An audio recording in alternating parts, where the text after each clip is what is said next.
You're listening to Catholic Chicago. Ahead, the Archdiocese of Chicago brings you programs about the people, events, and issues that touch our lives. Thanks for letting us be part of your morning. Now again, Catholic Chicago.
Hello to everyone, and welcome to another broadcast of Diakonia, a call to service. Diakonia is the Greek word for service. It's also the root word for deacon. My name is Deacon Richard Hudzik, and I'm privileged to serve the Archdiocese of Chicago as Vicar for Deacons, and that's in the office of the Diaconate located in beautiful Forest Park, Illinois. And I also get to work and pray with the good people in Westchester at Mary, Mother of Divine Grace Parish in Westchester. And as usual, joining me across the table is Deacon David Brencic, Associate Director of the Office of the Diaconate. And he also serves as deacon at the Parish Holy Guardian Angels in Brookfield and LaGrange Park. Good day to you, David. Are you there on the other side of the table? I am here. Welcome, everyone. And this show is something that the Archdiocese has graciously granted to our office so that we can talk about the call to service, how it is for all of God's people and not simply those who are ordained deacons in the Catholic Church. So it's not a show about deacons, but really it's a show by deacons so we can invite others into some of the things that we do, try it on for size for what we offer here in this show. And to help us do that very task of inviting others into some of the work that we do, we've invited two of our brother Chicago deacons. We have Deacon Bob Thomas and Deacon James Sponder. Bob and Jim, are you alive and alert at this hour? Bob, are you there? Having us. Okay, Bob. How about Jim? Are you plugged in? I am.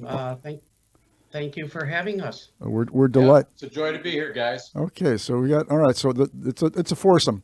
So Deacon Jim is the current chair of the Archdiocese Diaconate Council, and Deacon Bob, the fourth member of our confab today, is the current chair. He's held this for 3 years. I think this is your third or fourth year, Bob.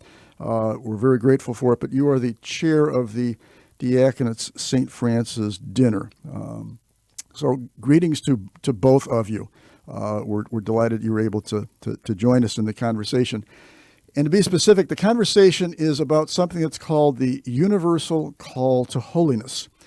And that's a phrase that really gained some currency as a result of the Second Vatican Council and the very famous document, the Dogmatic Constitution on the Church in the World, Lumen Gentium to be particular, but enough Latin. What we want to do is to explore a little bit about that concept, the universal call to holiness, that to respond to the question, who's supposed to be holy? Is that just the clergy or the religious or who? And the way we're going to get into this is by interrogating these two fine deacons who are with us. And so, Bob, could we start with you? Just tell us something about yourself, where you serve, family, that sort of thing, so that you establish your credentials. You're not just any Joe Schmo out there. So who are you and what do you do? I'm Deacon Bob Thomas, and I serve at the Church of St. Mary in Lake Forest. I am the father of 5 children. 4 of them are married, and we have 5 grandchildren and 1 on the way. And I have been a deacon for about 6.5 years, and it's a real joy to serve. And I would say many of the things I do in my parish, they begin with actually proclaiming the gospel, preaching, serving at Mass, but also some of the joyous things beyond that are baptismal prep for all those families that are having newborn children baptized. I also do wedding prep, and coming up for the Feast of St. Francis, we'll be doing the blessing of the animals, which I've been doing now for, oh my gosh, almost 8 years. I'm leading the evangelization for our parish beginning tomorrow night for a wonderful program called This Man Is You. I also help with leading our annulment process as well as being a field delegate. I also assist with First Communion, confirmation prep, monthly adoration, and serving the homebound, bringing communion to them. So that and really anything the pastor asks for us to kind of do and help us to get involved in. So it's a real joy to serve. All right, I'm out of breath just listening to you, Bob. That's a dizzying array of activities. Now, Jim, I want to give you a second chance if we can, but I'm getting frantic waves from the control booth that maybe Jim Sponder has disappeared. So we'll pick him up as we go along, I'm sure. But what I wanted to get to, as I mentioned, was this universal call to holiness business. And again, that I don't know, Bob and Dave, if you're both old enough, but you remember when we were kids, we would see in our religion books, we'd see a pyramid of the church. Would be representing the church as a pyramid. At the top, at the tippy top, was the Pope, and then under that is the triangle widened, you'd see the cardinals, and then the bishops, and then the priests, and then the religious men and women, and then at the bottom, the other 99.9% was everybody else. And there was this notion at the time, and it certainly, I grew up in the 50s, 60s, and 70s. Actually, I'm still growing up, but that's a lifelong project, I guess. But the point is that there was this idea that the pursuit of holiness, the pursuit of God, was something that was reserved for, if you will, the professionals, and that the ordinary Joe and Mary in the pew, they were just supposed to, the old line was pay, pray, and obey, which was really very much a corruption of the lay life. So I wanted to explore that and talk about that a little bit today, and then also highlight some of the ways that all of the faithful might join into some ways of living out this universal call to holiness. And so the idea is not new, and in fact, it goes back to throughout the history of the church, but a prominent player here. And Bob, Dave, and Jim and I, we've talked about this before the show. So we did something called show prep, which quite a concept. But one of the things that we'd come across was the St. Francis de Sales, 17th century, and he's got a very famous book, very very useful, Introduction to the Devout Life. Now, Bob, you've had a little bit of experience with that book. I mean, could you give us a thumbnail of what Francis de Sales is telling the lay people in that Introduction to the Devout Life? I think we're all called to serve. It doesn't mean that we need to be part of the clergy, meaning a priest or a deacon. We all can serve with humility and with joy and passion for our Lord. So I think that's what St. Francis is really saying. You don't have to be ordained. Mm-hmm. And many of the ways we can do that are through prayer. We all need prayer. And in unity, we can pray together, and that brings us in our serving of our Lord. Mm-hmm. Let me ask, Bob, is it your I guess is my perception of this pay, pray, and obey, this terrible slogan. I had the notion that my parents had that kind of idea. But the universal call to holiness, or those who followed St. Francis de Sales, this was something different. I mean, is that your experience, or am I an outlier with my? No, I think it's different, and I guess what I would do is something from the corporate world. That pyramid that you were talking about. When I was in the business world, I tried to take the pyramid and invert it. Okay. So that the president or CEO of a company would be at the bottom, and he and she supported all those above. Yeah. All right. And I think what we're saying is all those who are out there are at the top of the pyramid. Okay. And that's who we're really supporting. And we're supporting them in prayer. We're supporting them in service. We're supporting them in the corporal works of mercy, the spiritual works of mercy. There's many ways we can do that, and that's what I think he's calling us to do. All right, Bob, we're going to mindful way. Bob, I'm going to jump in here. We're going to go to a break, and then I hear that Jim Sponder is reconnected with us, so we'll pick this up on the other side of the break. So everybody stay tuned. We'll be right back.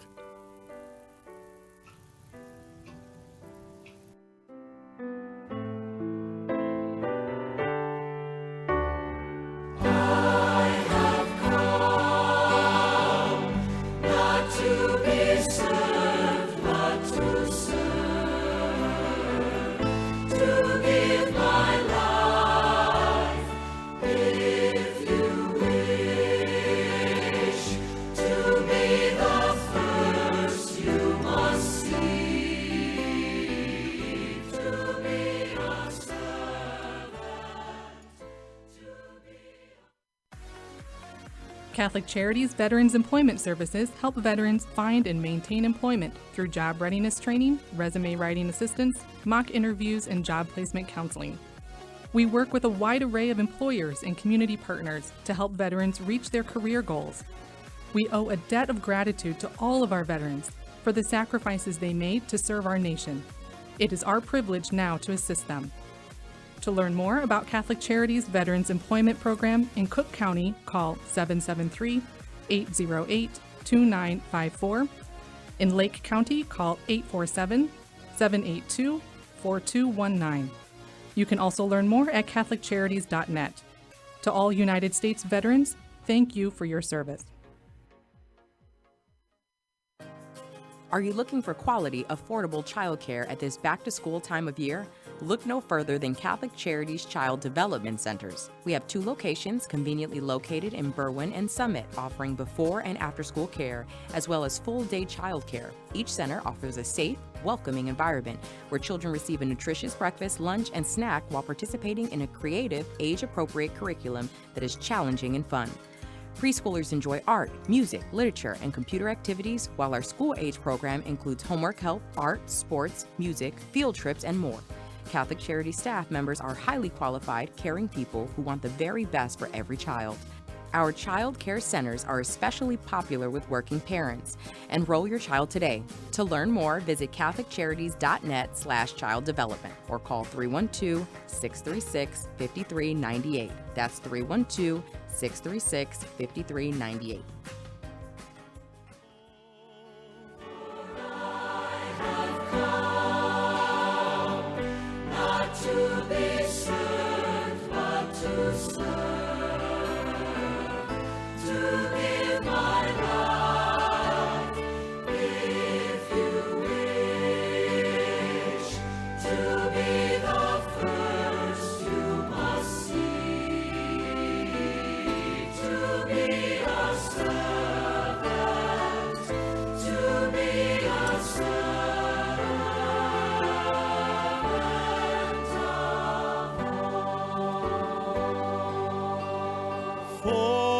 And we are back. Diakonia, a call to service. Deacon Richard Hudzik joined in the studio by Deacon David Brencic.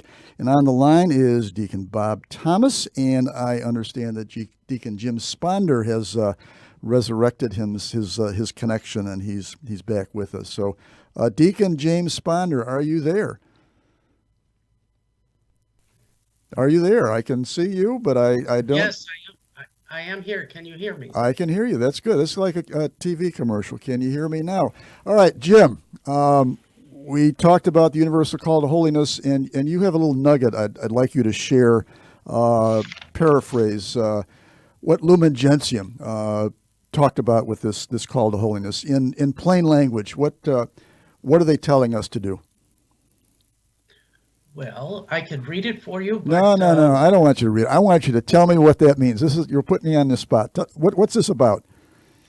That all of us are called to holiness, whether we are clergy or laity, and we follow our Lord in His footsteps in our ministries. Mm-hmm.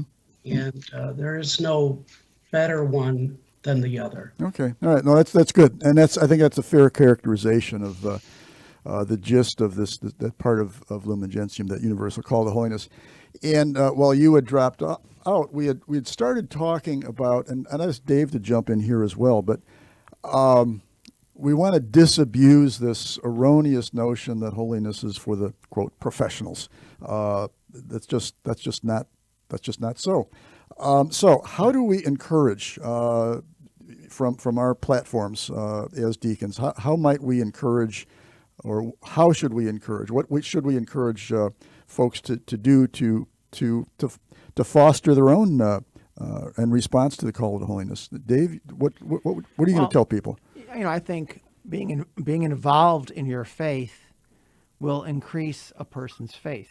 You could stand on the sidelines, but if you get into the game, to use that analogy, that will certainly strengthen your faith. It'll draw you closer to God.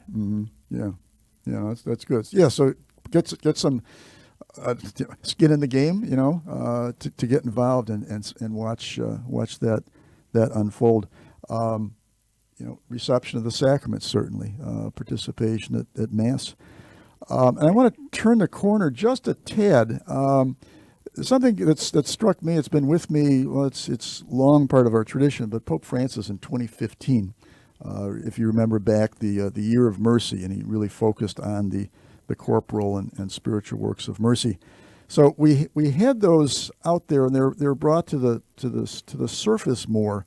And what attracts me is that there's such concise statements of, I think, the aspirations of what deacons want to do in their, aside from the liturgical and teaching ministry, but in their service ministry and their works of charity.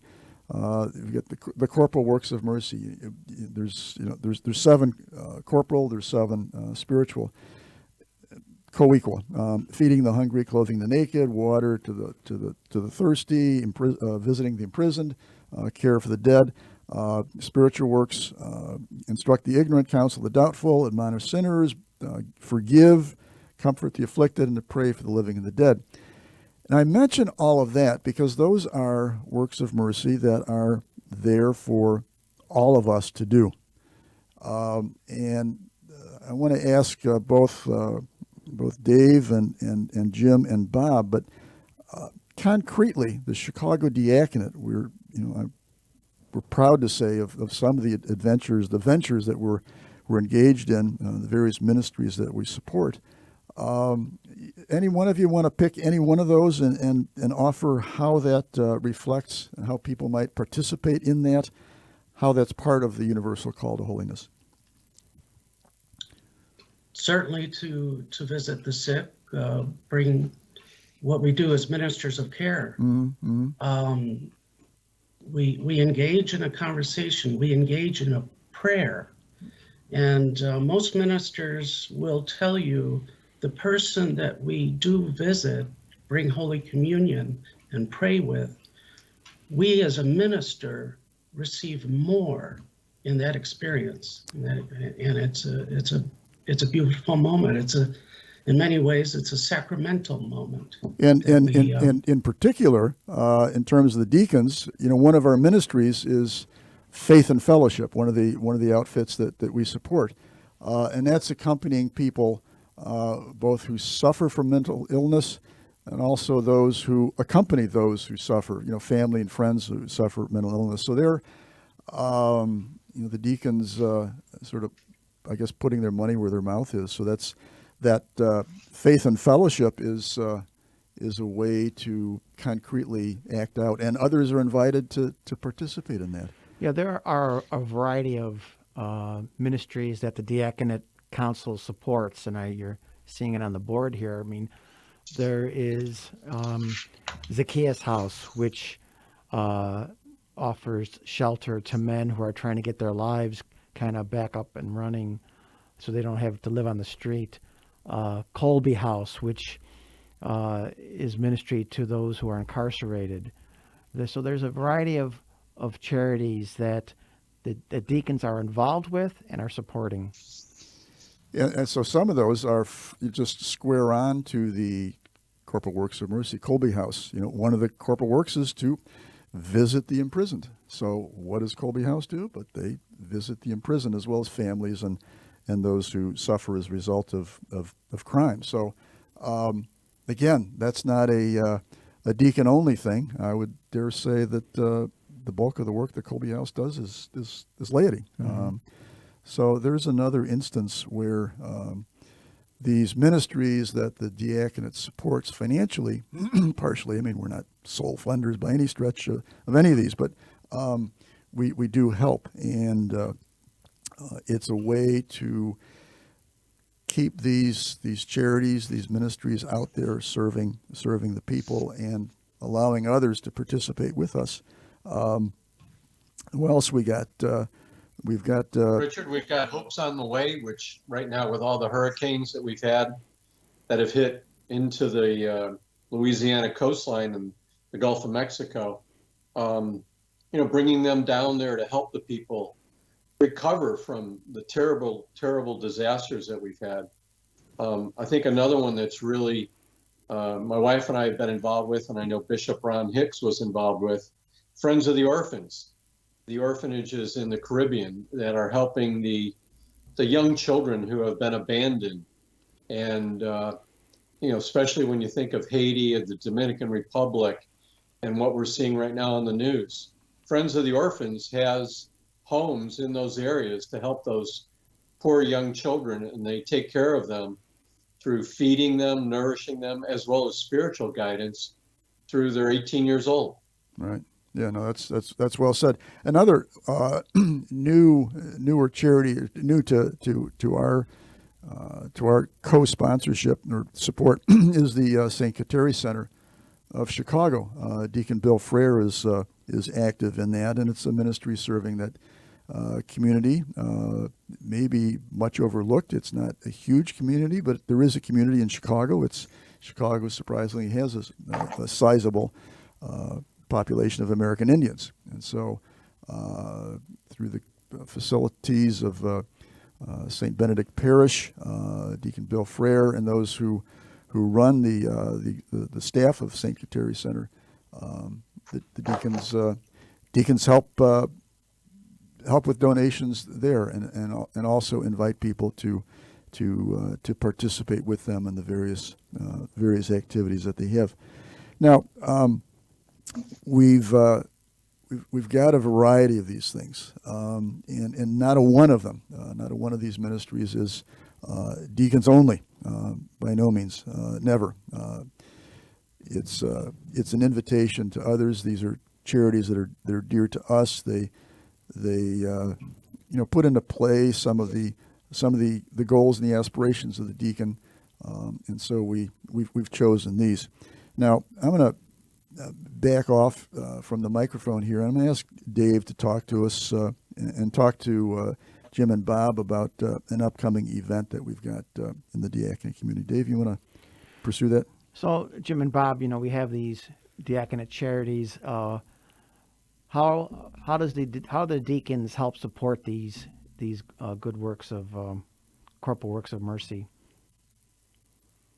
certainly through our St. Francis Day dinner event, and Bob will speak to how much that helps our community reach out, whether in the Archdiocese of Chicago or further out in other areas of our world, actually. So our true only fundraiser is the St. Francis dinner. And we honor St. Francis, who was a deacon.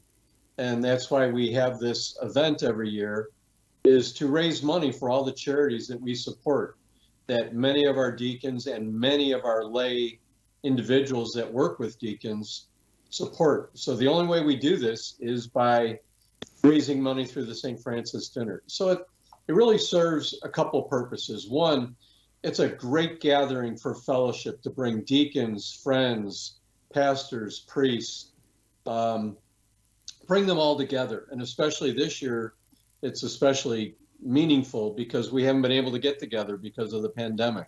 So we're all coming together in fraternity, in prayer, and in joy, and praying and honoring each other. So the money that comes in for those dinners, as well as we have somewhat of a paddle raise, a little different this year, will be a pure donation. Those support us. Then we also honor those who we feel are great examples of individuals who have served. And we'll be honoring individuals this year. We can't say who they are. It's all secret. Well, but, one of them's not. We'll be honoring Bishop Mans. Yeah, he's for his no wonderful secret. Service to us. He's no secret. He's no secret. The other ones we'll leave secret. And those are individuals that we feel are a good example of what St. Francis de Sales was talking about, as well as St. Francis of Assisi was talking about, in bringing everyone together to serve and help each other. If you can't join us, we will accept donations. We are very humble about it. You can send in a check, or you can donate online at our event. So we make it easy for everyone. But the charities that we support are being listed. And this dinner will be Sunday, October 10th at Elmwood Restaurant. And it's a joy to serve. And we hope you can come and join us. And please bring a friend. So this just isn't limited to deacons and wives, right? No. Anyone can. Many deacons will bring friends and parishioners, their pastors, and anyone can come and join us and have a great family-oriented dinner, pray with us, have limited speeches. We try to limit those, but have a lot of joy and prayerful camaraderie, fellowship. How much? And if I Go ahead, Jim. We not only raise money through this event to help our charities that we've discussed most of them already, but it allows us also to reach out further than that, to help others who are in need, whether they're in Latin America, other parts of the world. I know that we underwrite also Black Deacons Annual Sunrise Mass and the Hispanic Deacons Association.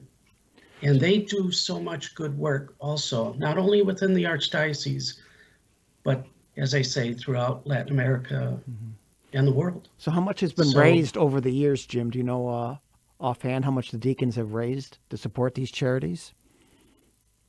Over the years, I wouldn't be able to tell you, but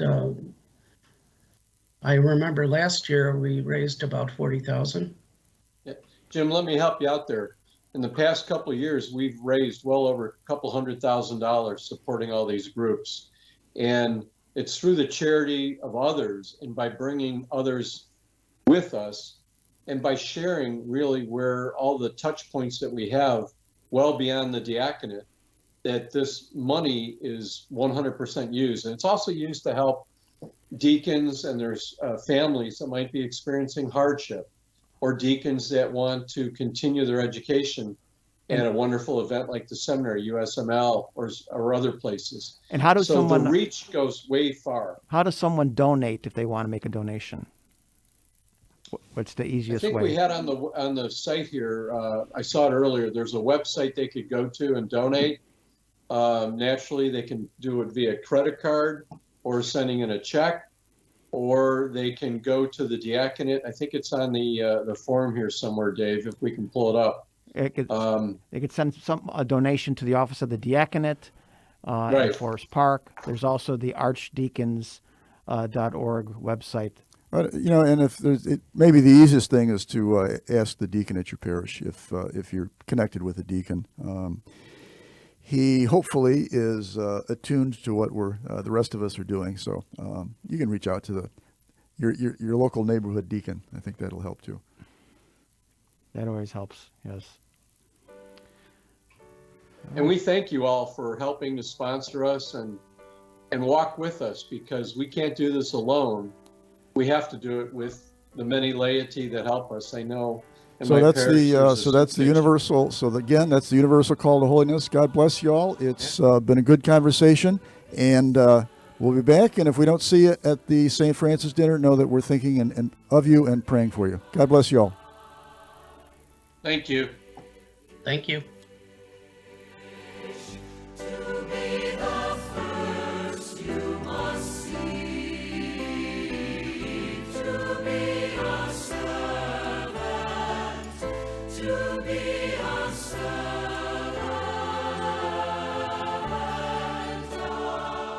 Join us every Monday through Friday at this time for Catholic Chicago. You can stream our programs live or listen to past programs by visiting our website, archchicago.org, and clicking on Radio TV. And please connect with Catholic Chicago on social media.